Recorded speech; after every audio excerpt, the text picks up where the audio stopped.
هذه القصة خلات بريطانيا كاملة تعيش في الرعب والدهشة، وحتى البوليس اللي عاينوا هذه الجريمة بكاو من بشاعة وهول المنظر. قصة مجزرة عائلة ديربي. يقولوا الناس القدام كل طفل كيستاهل والديه، ولكن ماشي كل الوالدين كيستاهلوا يكون عندهم طفل.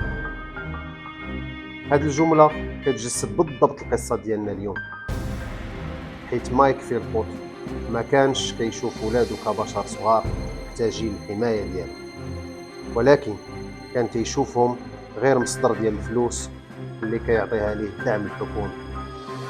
الطمع ديالو عمى ليه العينين، والأنانية ديالو خلات حياته وحياة الناس اللي دايرين به جحيم. كان نرجسي تيحب الشهرة ومصمم كسيكوباث. اليوم غادي نحكيو كيفاش مايك فيلبوت ومعاه الشركاء ديالو تسببوا في موت 6 ديال الأطفال صغار، وغادي نشوفوا شنو كان السبب اللي خلاهم يديروا هذه الجريمة البشعة. مايك فيلبوت زاد في 1956 في مدينة ديربي في الإنجليز. من بعيد تيبان كأنه أب عادي عنده دار عامرة بالولاد، كيتصور في التلفازة تيبان سعيد بعائلته كبيرة، ولكن الحقيقة كانت أظلم من هذا الشيء كامل. فيلبوت ما كانش كيشوف ولاده كأطفال محتاجين الحنان والحماية، كان تيشوفهم غير كمشاريع ديال الفلوس. كل ما كثر عدد الولاد كل ما كثرات معاونات الحكومة، وكل ما كثرات الجيوب العامرة وكثرات معها الفلوس. ولكن الطمع تيعمي وعماه حتى ما بقى تيشوف فيهم غير مصدر ديال الفلوس.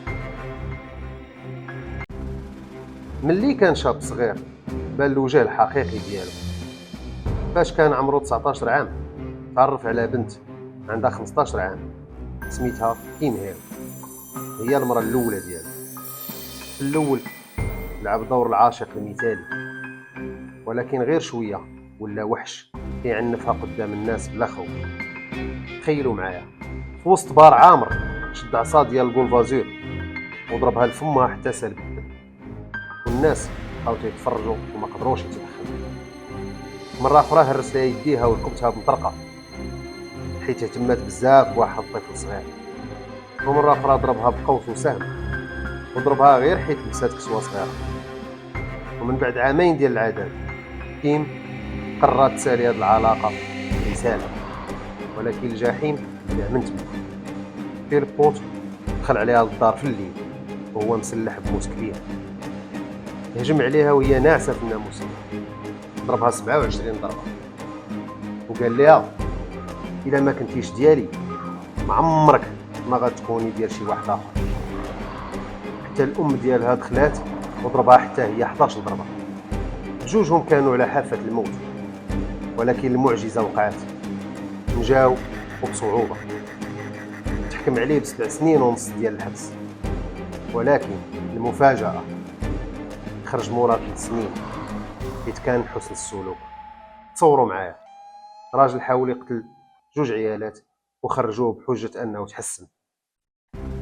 فيلبوت رجع للحرية وكمل نفس الطريق، كل مرة تيبدل المرأة، وكل مرة نفس السيناريو: تعنيف، استغلال وتحكم. ولد 17 ولد من بزاف ديال العيالات وهو ما خدامش، كان معتمد بزاف على المساعدات وعلى العيالات ديالو اللي كانوا خدامين باش يصرفوا عليه. 2003 تزوج بموريد المرأة الثانية ديالو وبدا تيسكن معاها ومع واحدة أخرى اللي هي ليزا. تخيلوا معايا 3 بيهم في دار وحدة وهو اللي مسيطر عليهم. كان باغي يولد أكبر عدد ممكن باش يضاعف الدعم المالي اللي كتجيه من الحكومة.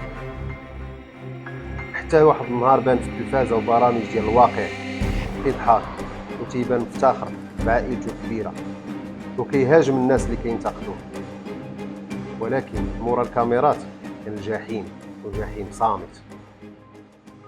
سنة 2012 وحدة من العيالات ديالو اللي هي ليزا ما قدراتش تصبر، وهربات هي وولادها ب5. هنا فيلبوط زاد فيه الغل وما حملش راسو وما تحملش الوضع. كان باغي يرجع ولادها باي ثمن، ماشي لحقاش تيبغيهم، ولكن طمعا في المساعدات وباش ياخذ فلوس كتار ودار كبر من هذيك اللي ساكن فيها دابا. دخلت معاها في صراع الحضانه وفكر في مخطط شيطاني. قرر يحرق الدار ديالو وولادو فيها لداخل باش يلصق التهمه في ليزا ويبان هو كبطل. اشنو غادي يدخل يعتقهم قدام الجيران وقدام البوليس ويبان بطل في العينين ديال المحكمه، وهكا غادي يربح الحضانه والفلوس والدار الكبيره. ولكن المخطط خرج على السيطره. نهار 11 ماي 2012 مع 4 ديال الصباح، الظلام والليل والسكات، الناس ناعسين. فجأة الدخان بدا يخرج من الدار ديال فيلبوط، العافية شاعلة بطريقة غريبة أسرع من التدخين. الحرارة في الطابق الفوقاني وصلت لأكثر من 500 درجة. الولاد اللي كانوا ناعسين ما كان عندهم حتى فرصة للنجاة. 6 ديال الملائكة صغار ماتوا في ذاك الليل. جيد، بنت عندها 10 سنين كانت ذكية ومحبوبة في المدرسة. جون ولد عنده 9 سنين كان ديما فرحان وتيضحك. جاك ولد عنده 7 سنين كان هادي وخجول. جيسي ولد عنده 6 سنين كان مشاغب وديما ضاحك. جايدن ولد عنده 5 سنين كان تيبغي الحضن والحنان. داوين ولد عنده 13 عام كان الأخ الكبير اللي تيدافع على خواتاته. كلهم ماتوا بسبب الدخان الكثير اللي خلقهم وما خلى لهم حتى فرصة للنجاة. الجيران فاقوا بالغوات، البوليس والبومبية جاو، ولكن فات الفوت. الناس تصدموا، كيفاش أب يقدر يدير بحال هادشي؟ الجيران بكاو، الصحافة تحيرات، وحتى البوليس ما صدقش. فيلبوط بدا كيبكي للناس وتيبكي قدام الكاميرات وتيشكر كاع الناس اللي وقفوا معاه، ولكن تصرفاته كانت غريبة بزاف. تيضحك، يتفلى، لدرجة أنه بدا تيتحرش بواحد البوليسية واحد المؤتمر صحفي. البوليس شك فيه داك النهار، ومن بعد الأدلة بدات تطلع. لقاو الآثار ديال ليسانس على حوايجو وحوايج مراتو. لقاو تسجيلات سرية سمع فيهم أنه تيقول هاد الشيء خطأ ديالي، أنا السبب في الموت ديال ولادي.